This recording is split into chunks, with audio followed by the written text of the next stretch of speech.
आऊज़ु बिल्लाहि मिनश्शैतानिर्रजीम बिस्मिल्लाहिर्रहमानिर्रहीम। ज़ोया समी वॉइस देखने और सुनने वाले तमाम मुअज़्ज़ज़ सामीन को मोहब्बतों भरा सलाम। दोस्तों, आज हम इस टॉपिक पे बात करेंगे कि सुहाग रात मनाने का इस्लामी तरीक़ा कार क्या है। लेकिन आगे बढ़ने से पहले गुजारिश है कि अगर आप इस चैनल पर नए हैं तो चैनल को सब्सक्राइब कर लें, साथ ही बेल आइकन को प्रेस कर लें ताकि आने वाली सब वीडियोस की नोटिफिकेशन आपको बर वक्त मिलती रहे। दोस्तों, मुसलमान होने के नाते हम ये जानते हैं कि इस्लाम दीन फितरत है जो कि हर मौका पर अपने मानने वालों की रहनुमाई करता है। शादी के बारे में इस्लाम में बहुत सी तफसीलात आई हैं। शादी जहाँ एक समाजी बंधन है तो दूसरी तरफ ये मजहबी बंधन भी है, जिसके नतीजे में दो खानदानों का आपस में ताल्लुक कायम होता है। हम ये भी जानते हैं कि शादी को निभाना बिल्कुल भी आसान नहीं है। बाज़-औक़ात इसके लिए इंसान को बहुत कॉम्प्रोमाइज़ करना पड़ता है। शादी की पहली रात को सुहाग रात कहा जाता है, जो कि इंसान की ज़िंदगी में बड़ी अहमियत रखती है। किसी दानिश्वर का कहना है कि शादी एक ऐसा लड्डू है कि जो खाए वो भी पछताए और जो ना खाए वो भी पछताए। अब हम आगे बढ़ते हैं और बात करते हैं कि सुहाग रात क्या है। दोस्तों, सुहाग रात शादी की पहली रात होती है जिसमें मियाँ बीवी एक दूसरे के साथ वाकिफियत का आगाज करते हैं और इसी रात को हम बिस्तरी का अमल भी सरंजाम पाता है।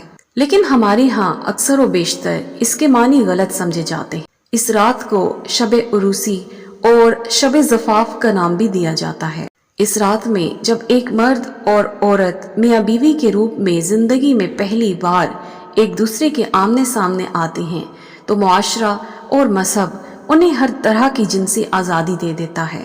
ये रात रंगीन ख्वाबों की तामीर की रंगीन लम्हात होते हैं, लेकिन इसके साथ ही ये कसौटी के मुश्किल लम्हात भी होते हैं। मियाँ बीवी के लिए कोई मामूली से मामूली गलती भी सारी जिंदगी की खुशियाँ छीन सकती है। दोस्तों, शादी की इस्लाम में बहुत ज़्यादा अहमियत है। जैसा कि मैंने बयान किया कि इस्लाम दीन फितरत है जो अपने मानने वालों को हमेशा भलाई का रास्ता इख्तियार करने का दर्स देता है। रसूलुल्लाह सल्लल्लाहु अलैहि वसल्लम ने फरमाया, ए नौजवानों की जमात, तुम में से जो शादी की इस्तात रखता हो वो ज़रूर शादी करे। शादी नज़र को खूब झुकाने वाली और शर्मगाह की हिफाजत करने वाली है, और जो शख्स शादी की इस्तात ना रख सकता हो तो वो रोज़े रखे। ये रोज़े उसकी शहवत को ख़त्म कर देंगे। रसूलुल्लाह सल्लल्लाहु अलैहि वसल्लम की एक और हदीस मुबारका है, निकाह मेरी सुन्नत है और जिसने मेरी सुन्नत पर अमल ना किया वो मुझसे नहीं। इरशाद बारी ताला है, उसने तुम्हारे लिए तुम्हारी जिन्स से बीवियां बनाई ताकि तुम उनके पास सुकून हासिल करो। हजरत अबू हुरैरा रज़ी अल्लाह ताला अन्हो से रिवायत है कि सरकारे दो आलम सल्लल्लाहु अलैहि वसल्लम ने फरमाया कि औरत की 4 चीजें देखकर उससे निकाह किया जाता है। नंबर 1 माल, नंबर 2 हसब नसब, नंबर 3 हुस्न और नंबर 4 दीन। बस ए सुनने वाले, तू दीनदार औरत को अपने निकाह में लाकर कामयाब हो जा, तेरा भला हो। रसूलुल्लाह सल्लल्लाहु अलैहि वसल्लम ने फरमाया, जब सुहागरात में मर्द औरत के पास आए तो ये दुआ करे, ए अल्लाह, मैं तुझसे सवाल करता हूँ उसकी भलाई का और वो भलाई जो इसके अंदर पैदा की गई है, और तेरी पनाह चाहता हूँ इसके शर से और उस चीज की बुराई से जो इसके साथ पैदा की गई है। दोस्तों, चलिए अब इस बात का जायजा भी लेते हैं कि जिमाह या हमबिस्तरी का अमल किस तरह अंजाम पाएगा।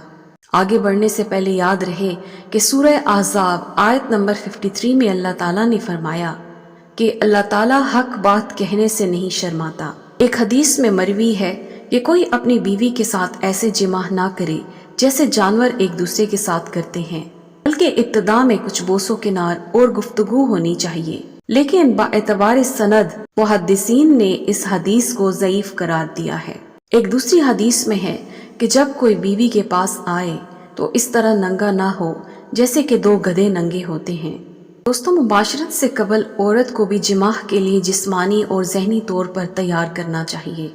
औरत के जिस्म के बाज़ आज़ा ऐसे होते हैं जिनको चूसने, चूमने, गुदगुदाने, मसलने, छूने और हाथ लगाने से औरत में एक खास किस्म की लज्जत पैदा होती है और इसमें जिनसी अमल की ख्वाहिश बेदार हो जाती है। इसलिए उसके साथ ये अमल करने से पहले जिनसी छेड़छाड़ की जाए।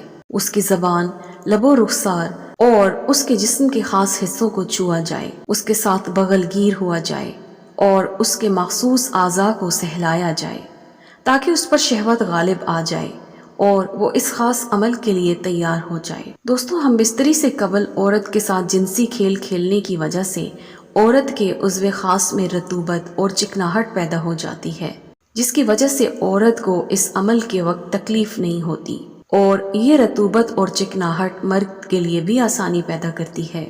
مرد کو بیوی کا ساتھ دینا چاہیے اور اس کی جنسی تسکین کا خیال رکھنا چاہیے۔ جب تک کہ عورت کا انزال نہ ہو، وہ فارغ نہ ہو جائے، تب تک اپنے عضو کو اس کے فرج کے اندر ہی رکھنا چاہیے تاکہ وہ بھی پوری جنسی تسکین حاصل کر سکے۔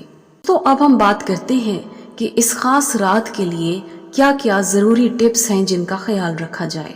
سہاگ رات کو کمرہ عروسی کو نہایت سلیقے سے آراستہ کیا جائے، خوشبو کا اہتمام ہو تاکہ ان لمحات کو حسین بنایا جا سکے۔ بستر صاف، نرم اور آرام دہ ہو۔ کوشش کریں کہ موسم کے مطابق اعلیٰ قسم کا بستر بچھایا گیا ہو۔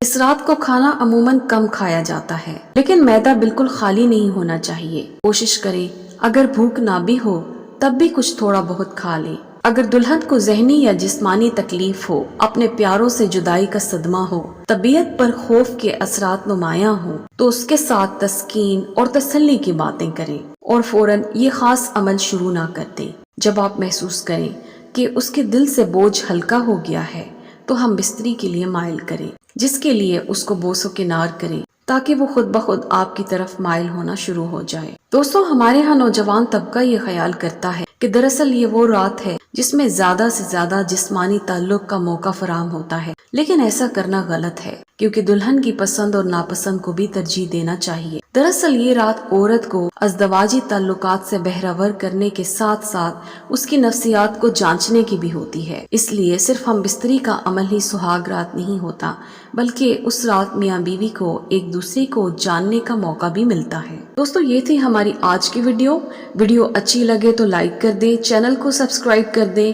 اور ساتھ ہی بیل آئیکن کو پریس کر دیں تاکہ اس طرح کی معلوماتی ویڈیوز کی نوٹیفیکیشن آپ کو ملتی رہے۔ اگلی ویڈیو تک کے لیے اللہ حافظ۔